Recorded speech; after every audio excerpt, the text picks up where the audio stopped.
Hey everybody! So, all we ever do here is work, work, work, right? Well, guess what? Now there's a scientific definition of work. Work in physics is different than things that you might think of as work. Okay, and you might think of doing homework as work. You might even have some things that you think of work. Work officially is going to be the product of a force to move something a distance.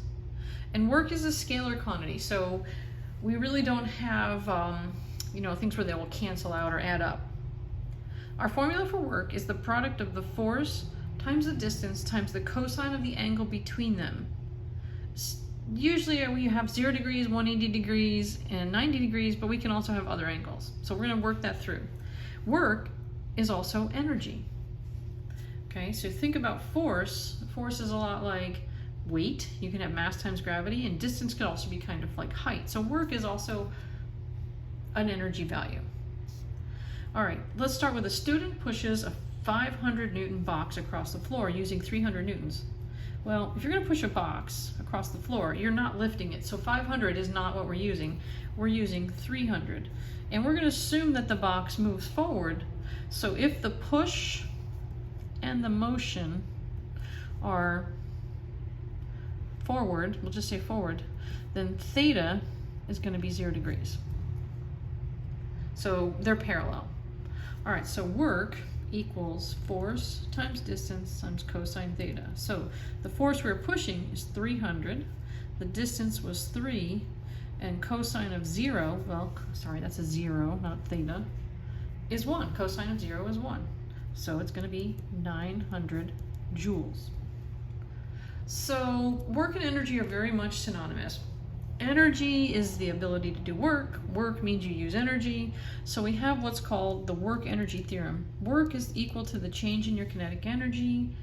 Sorry, that's an EK, which means EK final minus EK initial, should we have that kind of situation. So sometimes we look at two different kinetic energies and subtract them and get work. We don't always have to have force times distance. That comes up every now and then. So here somebody's lifting, and it's going to move up. So the lift and the motion are the same. So that means the angle is still 0 degrees.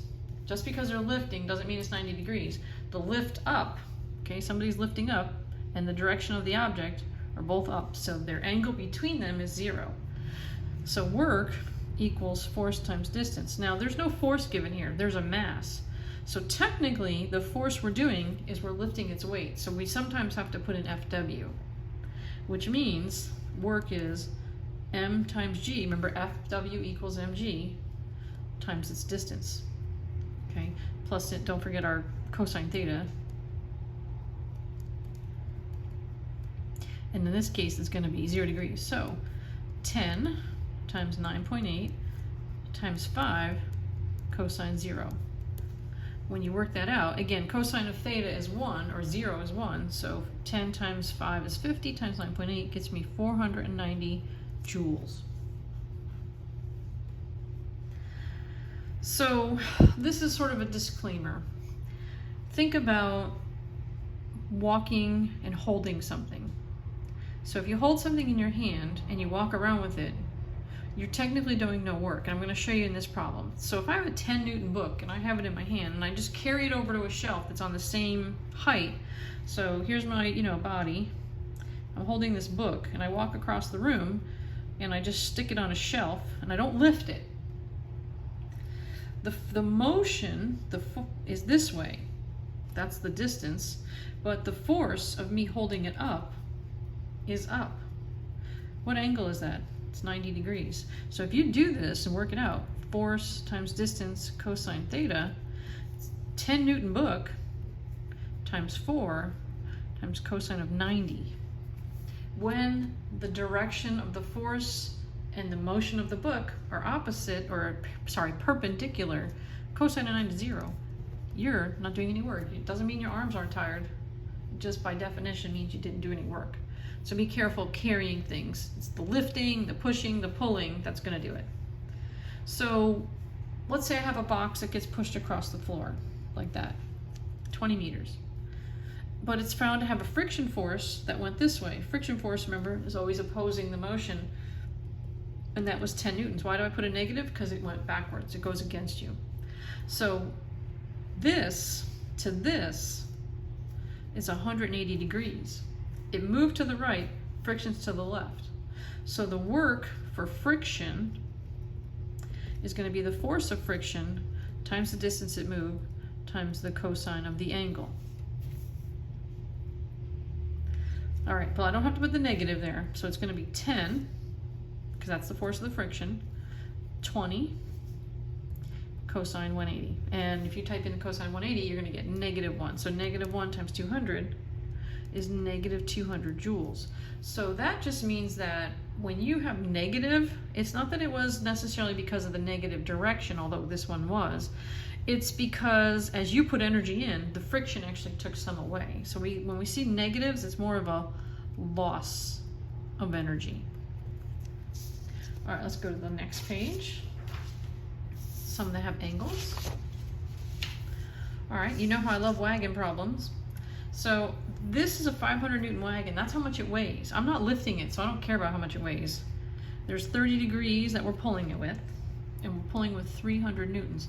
Now, even though this is at an angle, it's still forward. And so is the wagon going to be forward. So it's still going to be positive. We're just going to be using this angle. So my work is still force times distance times cosine theta. The force I apply is the 300 newtons times the, 10 meters, cosine 30. So 300 times 10 is 3,000 times the cosine of 30, you're going to get 2,598.08 joules. Again, if you were at 0 degrees, you would have more energy, but because you're pulling up, you actually lose a little bit in the fact that you're angling up. So what's related to work is power. Power is the rate at which work is done. So if you were in calculus class, you would see power is dW dt. Not that anybody needs to know that, but those of you that are in pre-calc can help. It is a derivative. Okay, power is measured in watts. What? That's right, watts. And just so you know, 1 kilowatt equals 1,000 watts. It's just like 1 meter equals 1,000 meters. Sorry, 1 kilometer equals 1,000 meters, kilowatts. Okay, so power is work over time. Power, we're actually going to use this, even though I didn't box it in. You can box it in. Work is force times distance. I didn't put in the cosine theta, but we know it goes there. And if we look at distance over time is velocity. So we really have 3 versions of the power formula. And I also want to make sure you know that this should be a capital P, not to be confused with the little p for momentum. All right, so here's a couple of, these are lifting examples, but they can be any kind of example. A girl weightlifter lifts, so we're gonna write down mass is 200 kilograms. Her height or distance is 2 meters. I don't care if you use D or H actually. And it took her 1.5 seconds. How much power was used?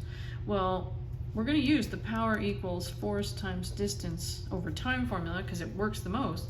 But think about when you're lifting, it's the weight. And weight is mg. So this is really gonna be mgd over t. So if I put this in, we're gonna have 200 times 9.8. That is the lifting force. She went up 2 meters. And I got this from an old Science World. There was this girl weightlifter, and I used some of her stats. So 200 times 9.8 times 2 divided by the 1.5, you're going to get 2,613.33 watts, or 2.61 kilowatts. That's a lot of lifting. The faster you do work, the more power you have. So when you run stadiums and you have 2 people with the same weight, the person who goes faster is more powerful. So here's the last one. I'm doing a chin-up. Physics student lifts her body. So the mass is 42 kilograms. She goes up a distance of 0.25 meters. I'd be lucky if I could even try to do one. And the time is 2 seconds. So what is her power?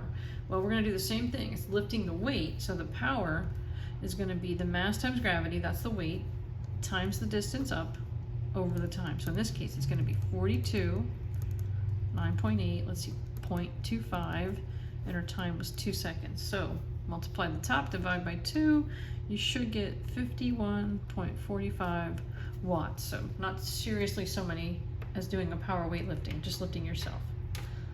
Okay, that is it for work and power. We're gonna keep going from there. All right, bye guys.